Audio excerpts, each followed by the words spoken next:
ជំរាបសួរកូនទាំងអស់គ្នាចាកាលពីម្សិលមិញយើងបានរៀនរួចមកហើយនៅអក្សរ A ដែលកាលពីម្សិលមិញបានបង្រៀនទាំង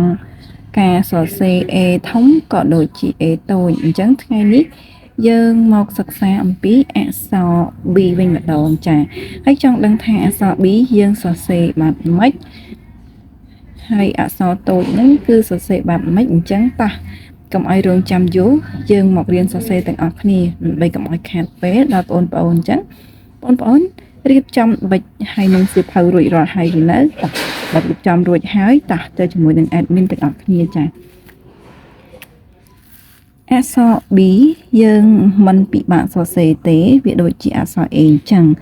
អក្សរ B បងប្អូនត្រៀមក្រដាសមកហើយក៏យកមកសរសេរដំបូងគឺបងប្អូនត្រូវទាញអក្សរបញ្ឈរពីលើចុះក្រោមគឺយើងរៀនសរសេរឲ្យធំបន្តិចមកណាយើងប្រើ2កន្លះណាហើយគឺយើងអូសបែបនេះ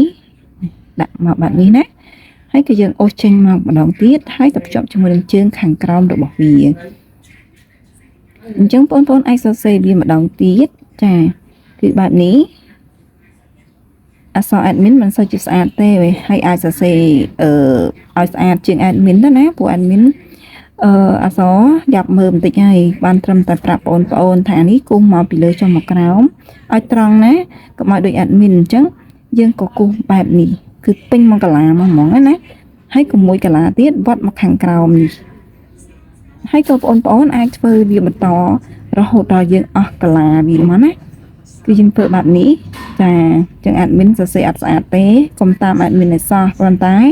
យើងរៀនសរសេរតាម admin បានបង្រៀនទៅបានហើយចំណុចអក្សរបងប្អូនសរសេរឲ្យស្អាតអញ្ចឹងadmin នឹងបញ្ជាក់ម្ដងទៀតគឺយើងគូសពីលើចុះមកខាងក្រោមបែបនេះចាមកពីក្រោមហើយយើងក៏វត្តបែបនេះណាហើយក៏បែបនេះអញ្ចឹងយើងបានរួចរាល់ហើយគឺអក្សរ B ចាគឺយើងរួចរាល់ហើយណាអញ្ចឹងបងប្អូនយើងសរសេរអក្សរ B បែបដូច admin បានរៀបរាប់មកបងប្អូនឲ្យសរសេរបែបហ្នឹងជាមួយនឹង admin អញ្ចឹងបងប្អូនអាចសរសេរវាឲ្យច្រើនជាង6តួដែល admin បានបង្ហាត់បង្ហាញបងប្អូននេះណា admin បានសរសេរតែ6តួទេចំណែក admin ចង់ឲ្យបងប្អូនទាំងអស់គ្នាសរសេរវាឲ្យបានមួយសន្លឹកសៀវភៅដើម្បីឲ្យបងប្អូនចាំដៃនៅពេលដែល admin ចាប់ផ្ដើមចូលមេរៀនបងប្អូននឹងដឹងថាតើមានអក្សរអ្វីខ្លះចាអញ្ចឹងយើងបន្តមកទៀតគឺយើងសរសេរ B តូច B តូចក៏ស្រដៀងនឹង B ធំដែរគឺយើងគ្រាន់តែគូសពីលើចុះមកក្រោមហើយយើងចាប់ផ្ដើមដាក់សក់វាមកគឺបែបនេះអញ្ចឹងវានេះ B តូចចាហើយបងប្អូនក៏ចាប់ផ្ដើមសរសេរមួយទៀតមកឲ្យចាំដៃណាគឺបែបនេះហើយបងប្អូនអាចសរសេរព្រឹត្តព្រៀងជាង admin តិចទៅ admin សរសេរដូចបានជម្រាបបងប្អូនអញ្ចឹងថាអក្សរ admin អត់ស្អាតទេបានត្រឹមតែផ្ដល់ចំណេះជំនាញដល់បងប្អូនត្រឹមតែប៉ុណ្ណឹងចំណែកអក្សរវិញទៅមិនរួចទេគឺអត់ស្អាតទេគឺបងប្អូនសរសេរឲ្យបានច្រើនមកណា5 6តួ admin បានសរសេរឲ្យមើលតែប៉ុណ្្នឹងទេចំណែកបងប្អូនសរសេរពេញសភៅមកឃើញអត់គឺនឹងគឺអក្សរ B ធំជាមួយនឹង B តូចចាហើយសម្រាប់បងប្អូនបើមើលមិនទាន់ទេ admin នឹងបញ្ជាក់បងប្អូនម្ដងទៀតសម្រាប់ការសរសេរ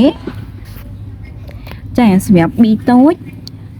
គឺយើងសរសេរបែបនេះ B ធំបែបនេះអញ្ចឹងការសរសេរក៏ admin នឹងបញ្ជាក់ឲ្យបងប្អូនមើលម្ដងទៀតចាំមើល admin ឲ្យតាន់ណាសម្រាប់បងប្អូនដែលមិនតាន់អញ្ចឹងពីដំបូងគឺទី1គឺយើងចាប់ផ្ដើមសរសេរពីលើមកណាគូសពីលើនេះចុះមកខាងក្រោមមកដល់ត្រង់នេះគឺលេខ2ណាចាហើយបងប្អូនអាចនេះគូសចាប់ផ្ដើមពីនេះទៅនេះគឺទាញវាមកបែបនេះមកចាប់ត្រឹមនេះគឺចូលលេខ4ហើយទាញពីត្រឹមនេះចេញមកវិញលេខ5នេះទាញមកដល់ត្រង់នេះបញ្ចប់ត្រឹមលេខ6អញ្ចឹងបងប្អូនមើលយល់អត់គឺដំបូងគឺយើងគូសពីលើនេះចុះមកក្រោមបលេងដៃគឺគូសពីនេះមកធ្វើជារង្វង់បែបនេះបានចប់ចារ រួចរាល់ហើយសម្រាប់ B តូចវិញក៏មិនខុសពី B ធំប្រហែលដែរគឺដំបូងគឺចាប់ផ្ដើមទី1គឺយើងគូសបន្តបញ្ឈរមកចាប់ត្រឹមនេះគឺលេខ2ចាហើយយើងវត្តមកចេះមកត្រង់នេះគឺលេខ3អូសទៅលើត្រឹមនេះលេខ4ហើយវត្តមកត្រង់នេះគឺបញ្ចប់ត្រឹមលេខ5ចាអញ្ចឹងអក្សរ A អក្សរ B សំទោសអក្សរ B នេះនិង B តូចយើងបានរៀនរួចហើយអញ្ចឹងតើបងប្អូនទាំងអស់គ្នានៅចាំអ្វីដែល admin បានបង្រៀនបងប្អូនឬក៏អត់ថាអក្សរ B នេះគេសរសេរបែបម៉េចអញ្ចឹងបងប្អូនទាំងអស់គ្នាត្រូវសរសេរឲ្យបានមួយសន្លឹកសៀវភៅណាទាំង A B តូចនិង